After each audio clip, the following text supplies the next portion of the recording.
Welcome back to Hamilton Life, everyone. I'm Linda Rourke. We're going to talk a little bit about protein and how much we need in a day and options for people who choose not to eat meat because we think that that is our protein source. So Tyler, first of all, let's start with how much protein do we really need, because I think most of us probably get more than we do if we're meat eaters. Exactly. That's the one thing is there's an actual equation that you can use. It's just very basic, but a rule of thumb is if you know how much you weigh in kilograms, so if you know your weight in pounds, divide that by 2.2. That number, on average, is about what you should get per day in grams of protein. So if you're 150 pounds, that's 68 kilograms or 68 grams of protein per day. Wow. It's an easy rule of thumb. It can be more if you're more active. It can almost be double that if you're really, really active.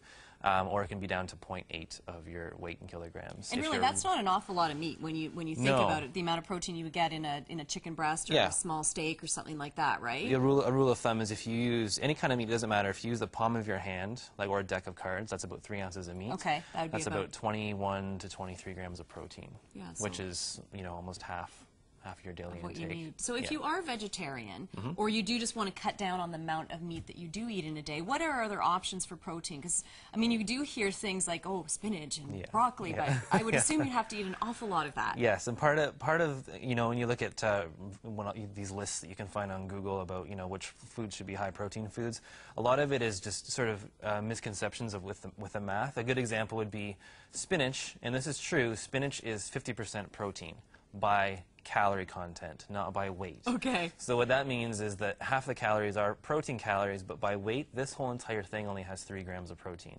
So when we go back to the example, you have to eat an awful lot of those. Yeah, when you're close to 70 grams of protein, you're doing like 15 of these a day. Oh, could you imagine? So it's great.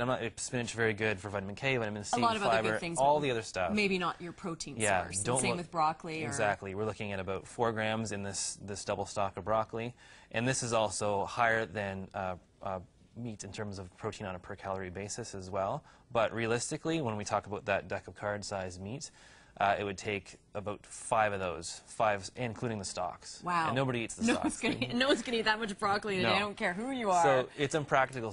So in general rule of thumb, I tell people is view fruits and vegetables specifically as really good, really healthy sources of vitamins and minerals, fiber, but don't look at them in general as a good protein source. So what can we turn to for protein that's non-meat? Sure. So one of your absolute best sources. The main categories would be grains, beans, nuts, seeds, and legumes. Okay. I brought some of the sort of the standouts with me today. So one of the big ones, actually, that even shocked me when I was doing some of my stats. Pumpkin seeds. This is only a half cup of pumpkin seeds, and that has as much protein as that 3-ounce deck of cards we were talking about. Really? So there's about 20 grams roughly. That's fantastic, and they're delicious. Yeah, and they're great. They're actually really good for men. Throw them into salads. Yep, for prostate health, they're extremely good. They're really rich in zinc as well. So pumpkin seeds, great. They're a little bit higher in fat, but it's all good fat. So exactly. And I think that's something, that'll be another discussion, are good fats, because people are, oh, it's fat, any nut. So almonds, I think a lot of people know about the health benefits behind that. That's a quarter cup, and that is about an egg's worth of protein in a quarter cup of almonds. And is this quinoa? Yeah, that's actually some leftover dinner from last night. That's a quinoa salad that Shelley made. That's about a cup of quinoa, and I brought a measuring cup because sometimes it's important for people to see like actual what a cup looks like. Yeah, to see how much they actually have to eat of that. Unless you do lots of baking and use them all the time. So that's a cup. That's also about 8 grams of protein.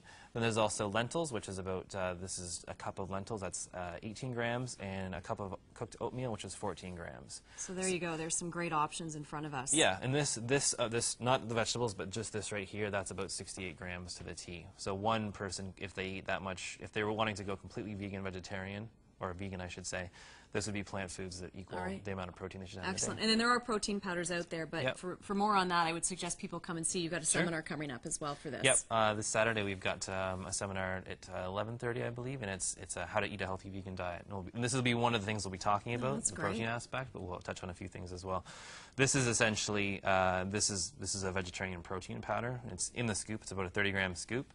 That is pea, rice, and hemp, and that's about also one of these little things of powder is a deck of cards worth of protein. Perfect. There you go. So for more information, go check them out. All right.